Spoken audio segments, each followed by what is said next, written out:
Quero que os irmãos abram suas Bíblias para Oséias. Oséias fica no Velho Testamento, mais para o final do Velho Testamento. Você vai encontrar o livro de Oséias. Nós vamos, nessa noite, falar sobre perigos que ameaçam a nossa fé. Perigos que ameaçam a nossa fé. Vamos ler Oséias 13, Oséias capítulo 13, Oséias capítulo 13, versos de 4 a 6. 4 a 6. Diz assim a palavra: Todavia, eu sou Senhor o teu Deus, desde a terra do Egito. Portanto, não conhecerás outro Deus além de mim, porque não há Salvador senão eu. Eu te conheci no deserto, em terra muito seca. Versículo 6, versículo chave da nossa mensagem. Quando tinham pastos, eles se fartaram, e uma vez fartos, ensoberbeceu-se-lhes o coração, por isso se esqueceram de mim. Perigos que ameaçam a nossa fé. Eu não vou tratar de perigos insignificantes. Acho até desnecessário e uma grande falta de maturidade espiritual um irmão abandonar sua fé por causa de determinadas situações. Infelizmente isso acontece. Já não temos mais uma igreja como antigamente. Irmãos que suportavam aflições, perseguições, humilhações, adversidades, irmãos que passavam fome, ficavam desempregados. Mesmo assim, esses irmãos permaneciam firmes na fé. Hoje, às vezes, um simples olhar de um irmão para o outro já constitui uma afronta, um desatino. Temos escutado situações tão fúteis, tão banais, que nem vale a pena discutir. É total falta de maturidade, é falta de leitura bíblica, é falta de oração, de compromisso, de respeito a Deus. Nosso pastor palestrante, na Semana do Evangélico, da Presbiteriana, ele diz o seguinte: quem entra na igreja por causa de Jesus não sai por causa do homem. Então nós temos uma meta a defender, a perseguir, que é prioritária, que é primordial. Aqueles que são convertidos genuinamente jamais abandonarão a sua fé.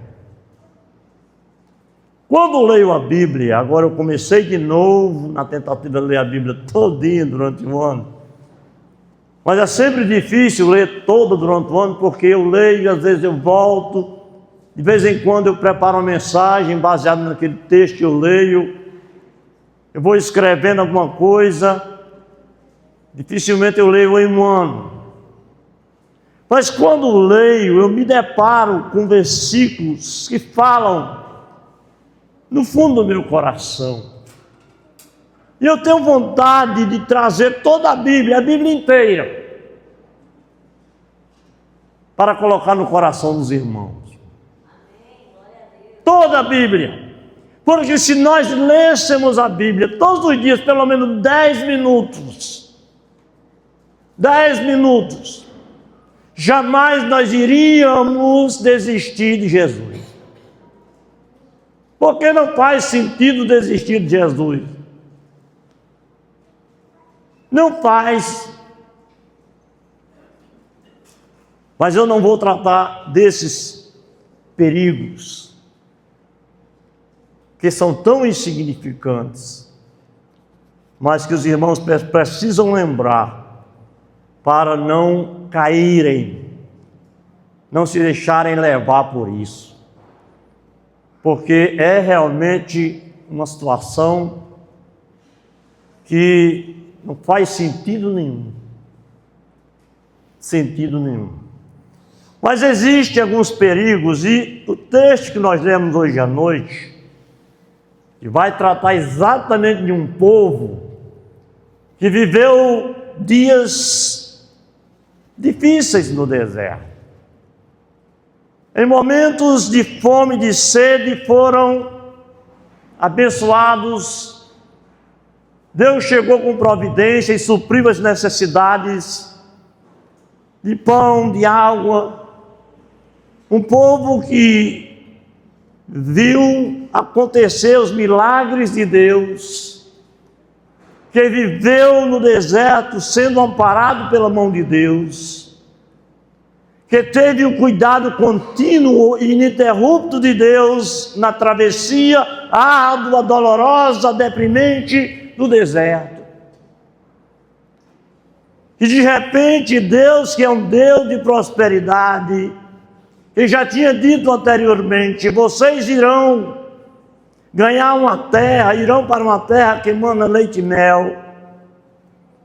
Vocês irão colher de árvores que vocês não plantaram, beber dos poços que vocês não cavaram. Vocês irão receber na mão, de bom grado, com abundância, fartura de tudo que vocês precisam. Esse povo sabia disso. Eu acompanho a história da Filadélfia. Eu sou muito franco em dizer, eu só tenho visto na Filadélfia bênçãos. Se algum dia falecer um irmão e nos deixou uma lacuna, uma tristeza, irmãos queridos e amados, mas eles estavam aqui exatamente porque eles estavam crendo na providência divina, crendo que Deus tinha um lugar preparado para eles, que é infinitamente melhor do que esse. É claro que esses irmãos deixaram muita falta. Nós gostaríamos de tê-los aqui, mas coube a Deus levar esses irmãos para a sua presença, para serem muito melhor cuidados. Porque se existe algo que a gente deve ter, é esperança. Está lá em 1 Tessalonicenses capítulo 1, preguei ontem à noite sobre isso lá em Martins. Se existe algo que nos enche de alegria, de gozo, de refrigério e de deleite, é entender que Deus tem um lugar muito melhor do que esse para nós. Por isso estamos aqui.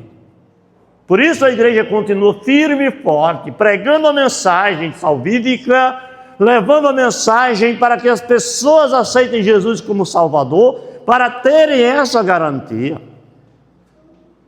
Prometer prosperidade aqui é uma coisa que a gente sabe que é efêmera, que passa, é transitória. Prometer algo aqui não é a nossa missão. Oramos sim para que os irmãos vivam bem. Não é pecado viver bem, até porque muitas vezes a gente escuta determinadas pregações que são apenas teorias teóricas. Porque aquelas mesmas pessoas que pregam andam no seu carro bonito, têm sua casa boa, tem seu emprego bom, pede a Deus todo dia melhoria no seu emprego, porque Deus é Deus, Ele é nosso Pai, Ele tem o melhor para nós. Amém, queridos? Amém, igreja? Ele tem o melhor para nós.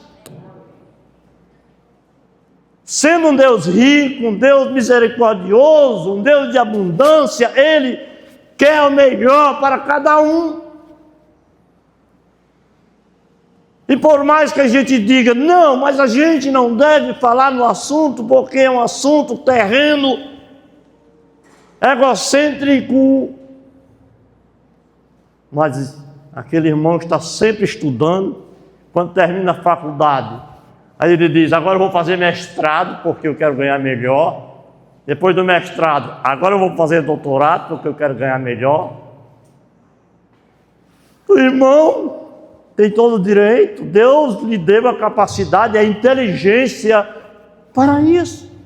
Mas vamos observar aqui, hoje à noite, que existem alguns perigos que são tão graves muitas vezes, perigos que podem roubar a nossa fé, nos afastar da presença de Deus. São ciladas do inimigo, estratégias de Satanás. Vou mencionar um, e esse, naturalmente, desencadeia outros problemas na fé, que é a questão do dinheiro. Pastor, você disse que a gente tem que prosperar para o bem, prosperar para não ser uma pessoa avarenta. Prosperar é uma coisa, ser avarento é outra coisa. Dinheiro, ou amor ao dinheiro, é exatamente o que Paulo fala em 1 Timóteo, que você abre comigo, vamos seguindo aqui a leitura comigo, 1 Timóteo 6, versículo 10, você vai perceber que o apóstolo São Paulo, ao falar de dinheiro, em 1 Timóteo 6 e 10, ele vai dizer que o dinheiro é a raiz de todos os males. Quando o dinheiro se torna a raiz de todos os males? Quando o dinheiro se torna um problema? Quando o dinheiro nos afasta de Deus? Quando o dinheiro realmente é tropeço? Ora, se eu uso meu dinheiro erradamente,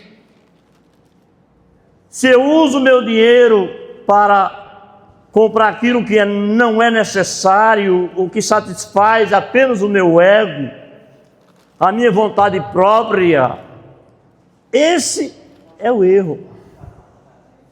1 Timóteo 6, versículo 10, ele vai dizer, porque o amor ao dinheiro é a raiz de todos os males, e alguns nessa cobiça se desviaram da fé. Assim mesmo se atormentaram com muitas dores. Ora, eu creio que você tenha observado algumas pessoas ricas, e eles demonstram pelo seu olhar, pelo seu conversar, suas atitudes demonstram claramente que eles estão estressados, têm insônia, ansiedade, têm até sentimento de insegurança, porque o dinheiro muitas vezes faz isso com as pessoas. Pode ter alguém que, se não tiver um bolso cheio, ele já fica todo diferente. Não foi isso que Paulo ensinou. Foi isso que Paulo ensinou, Paulo falou. Ele disse, eu sei estar contente em toda e qualquer situação, com dinheiro ou sem dinheiro, com o estômago cheio ou seco, sei tudo. Estou contente em toda e qualquer situação, circunstância.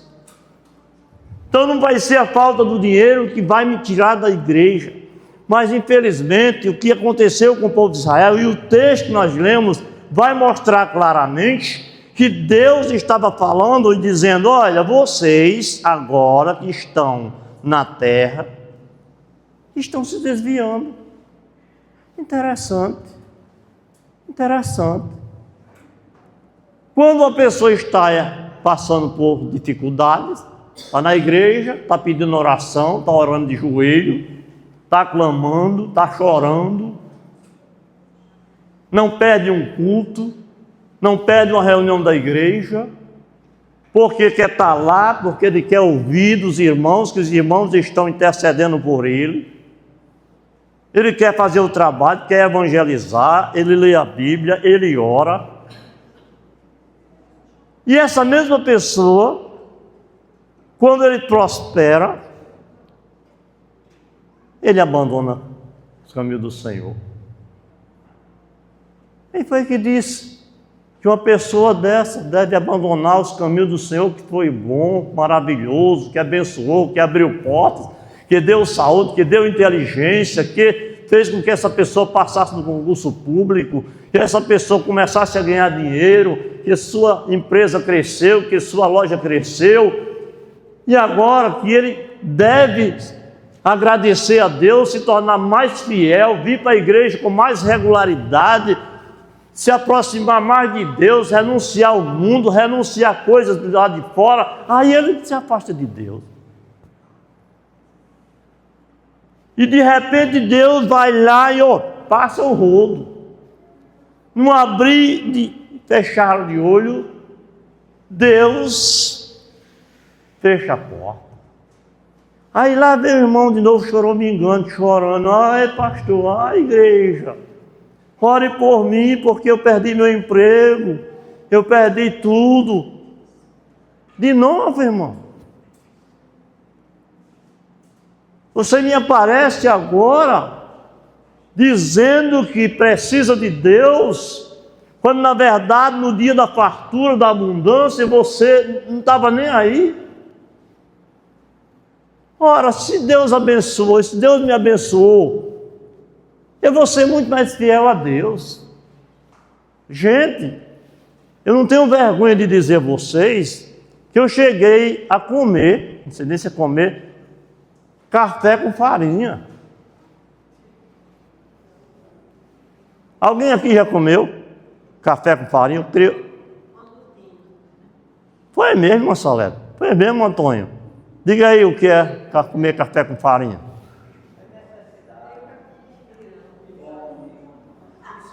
Gente, eu estudei em Martins, o ginásio, naquela época eram 5 anos. Todo mundo sabe disso, os mais velhos. Gardel se lembra, que Gardel era até chamado Zé do Raio lá. E Gardel realmente amedrontava todo mundo lá. Estudante valente, sabe? Não era, Gardel, lembra? Era bravo. Era bravo. Como nós íamos para a escola, Gardel? Você sabe quantos pares de tênis eu comprei no ano? Só um, no início do ano. Sabe o que aconteceu no final do ano? 2 buracos, um em cada tênis. E naquele tempo não tinha asfalto, era estrada de barro. Eu não tinha uma bicicleta, nem sequer uma bicicleta velha, da mais velha que fosse, para ir para a escola. Eu me levantava de 5 da manhã, minha adorável mãe, inesquecível mãe, ia acender o fogo de lenha molhada, naquele tempo chovia muito.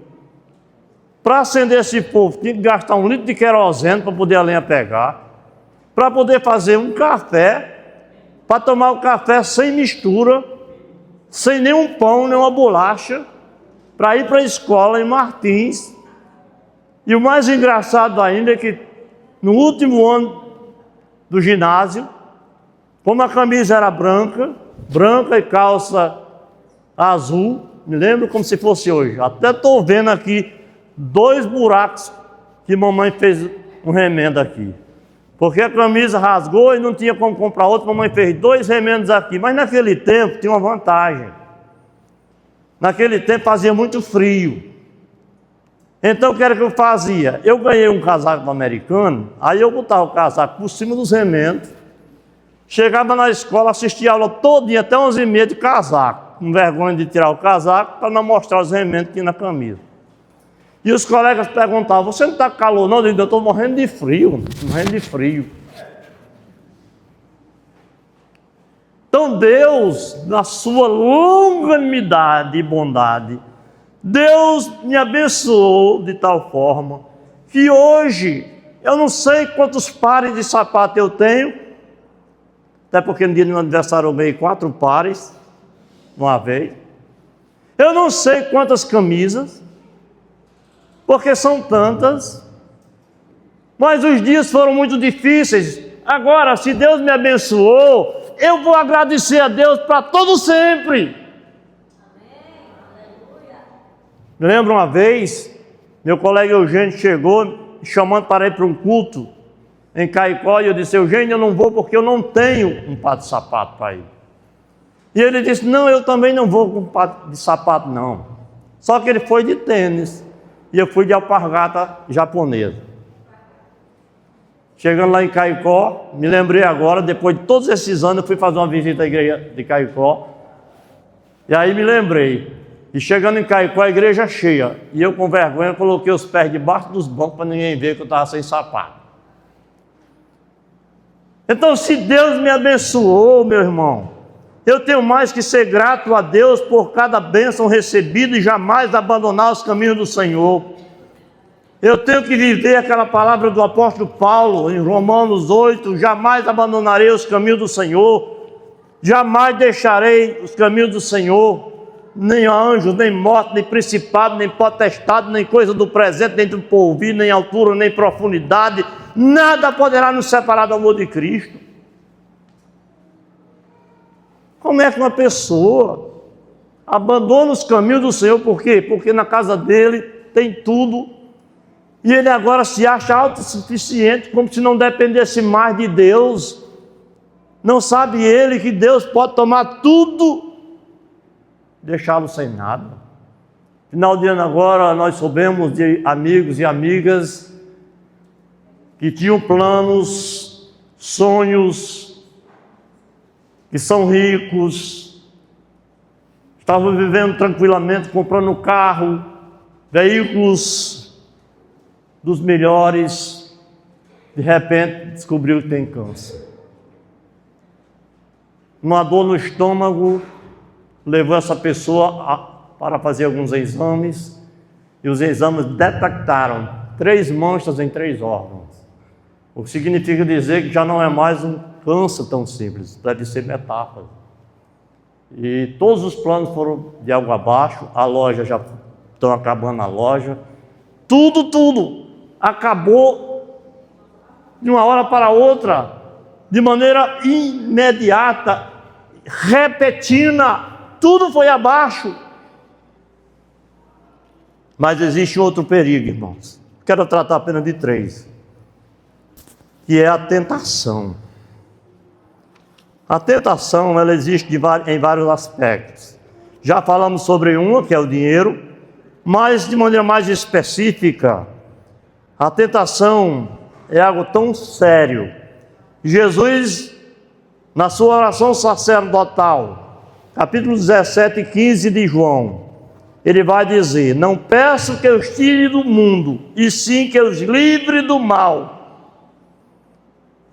Porque é tão sério ceder à tentação, e é tão fácil ceder à tentação. Até porque a tentação não é algo estranho para nós. O próprio Paulo, ele disse: não há tentação que não seja humana. Mas Deus é fiel e justo e não nos deixará ser tentado além das nossas forças. Então a tentação não é uma coisa lá muito distante do ser humano. É algo peculiar ao ser humano. Existe dentro de cada um de nós esse sentimento de querer, muitas vezes, e ser tentados.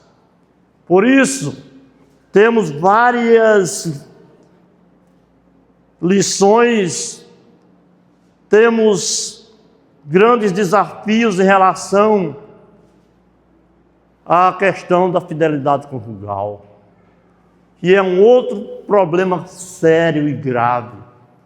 E a infidelidade conjugal acontece muitas vezes exatamente por causa disso, ceder à tentação. Jesus, na sua oração modelo, ele também falou sobre isso, pedindo que Deus nos livrasse da tentação de querermos algo que a gente sabe que é incompatível com a vontade de Deus. que não agrada a Deus, que nos afasta de Deus, como prostituição.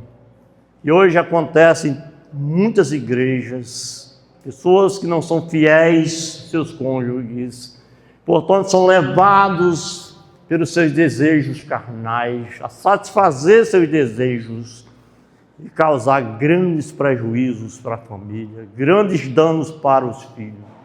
Problemas inimagináveis acontecem por conta de uma tentação que é tão grave, tão grave, tão grave.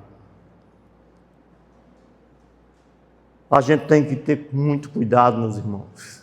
2026 vem aí, está aqui já, né? Estamos vivendo 2026. Então a gente deve ser mais cuidadoso e vigilante ainda. Orar cada vez mais. Por isso Paulo nos instrui, nos exorta a orar sem cessar. E quando eu penso nesse sem cessar, eu penso que os problemas existem, as tentações existem sem cessar. Não tem essa de dizer, não, hoje eu sou tentado, amanhã eu não sou tentado. Todos os dias nós somos tentados. Portanto, devemos orar todos os dias, e oração é a nossa arma mais poderosa. Por isso, devemos ter a oração como meta prioritária no nosso dia a dia, ao acordar, ao sair para uma viagem, ao iniciar uma empresa, ao fazer qualquer coisa, a vir para a igreja, sair para evangelizar. Tudo que você for fazer nessa vida, tudo tem que orar.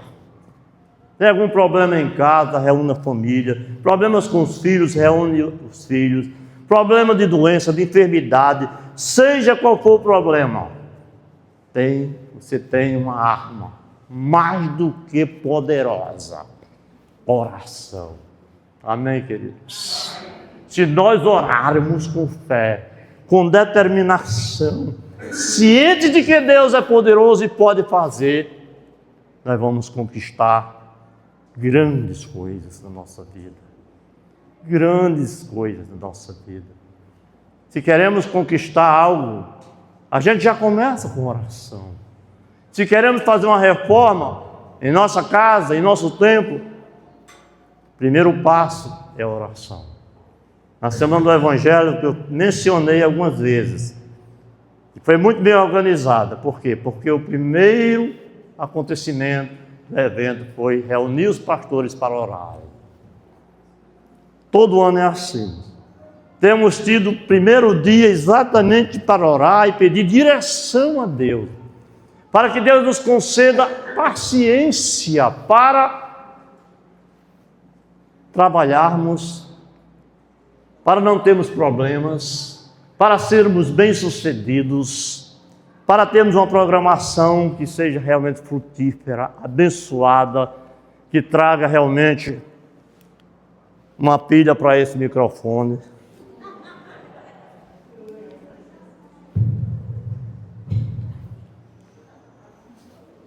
Está pertinho.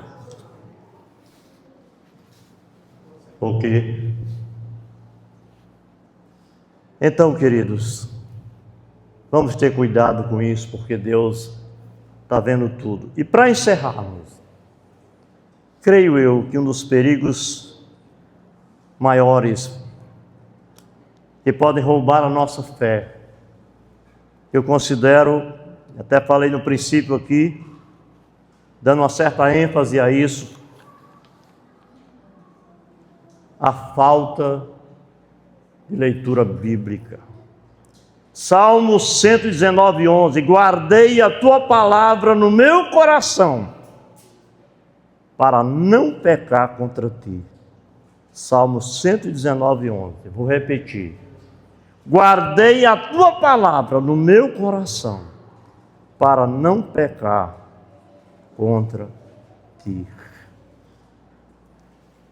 Você está lendo a Bíblia, meu irmão? Você tem lido a Bíblia todo dia? Porque é interessante, os pastores sabem disso, o pastor Lucas sabe disso, a gente lê a Bíblia porque a gente tem que sentar no gabinete pastoral, ler aquele texto, fazer o nosso esboço. Mas eu não creio que isso seja suficiente para nós, pastores. Nós temos uma obrigação a cumprir, uma meta: pregar no domingo. Jamais vamos escapar dessa nossa responsabilidade de pregar. Jamais nós vamos escapar dessa responsabilidade de ler o texto, de estudar o texto para pregar. Fazer o esboço tudo direitinho para pregar. Mas é diferente de pegar uma Bíblia, sentar em um determinado lugar e ler aquele texto para meditar e orar ao Senhor, pedindo direção para o enfrentamento dos problemas que surgem. Queridos, temos problemas de todos os tipos, de todos os aspectos. Durante o ano é luta, é luta, é luta, é luta. É batalha. Mas tudo pode ser bem melhor. Podemos apaziguar essa situação, amenizar com a leitura da palavra de Deus. Textos lindíssimos, palavras que podem nos ajudar no nosso amadurecimento e até evitar determinadas situações, muitas vezes constrangedoras, controvérsias, fuxicos, inimizades. Lendo a Bíblia, você vai se tornar mais amável, vai abraçar o seu irmão com amor, desejar paz ao seu irmão. A Bíblia vai te ensinar tudo. É a nossa constituição, é a nossa bússola, é ela que nos instrui, nos exorta, é ela, não tem outra. Tem que ler a Bíblia, irmão, em 2026. Tira um tempinho do seu tempo. Ah, não tenho tempo. Tem. Tem tempo de olhar no celular? Tem. Tem tempo, e muito tempo, de visitar as redes sociais. Tem tempo de trabalhar, ganhar dinheiro, assistir jogo de futebol, ir para um aniversário, fazer qualquer coisa debaixo desse sol. E não tem tempo de ler a Bíblia. Como então teremos uma igreja forte? Como essa igreja deve se tornar, como diz Paulo, coluna e baluarte da verdade? Como então essa igreja vai resistir o dia mau? Como esse povo vai resistir às tentações? Se pensar que ele, somente ele, independentemente da Bíblia, da palavra de Deus, de vir para a igreja, de orar, se ele vai resistir, suportar qualquer adversidade, por maior que seja, não vai. Não vai. Só existe uma maneira de nós suportarmos todas as dificuldades, é lendo a Bíblia, orando, vindo para a igreja, evangelizando. Essa é a maneira, não há outra. Que Deus abençoe.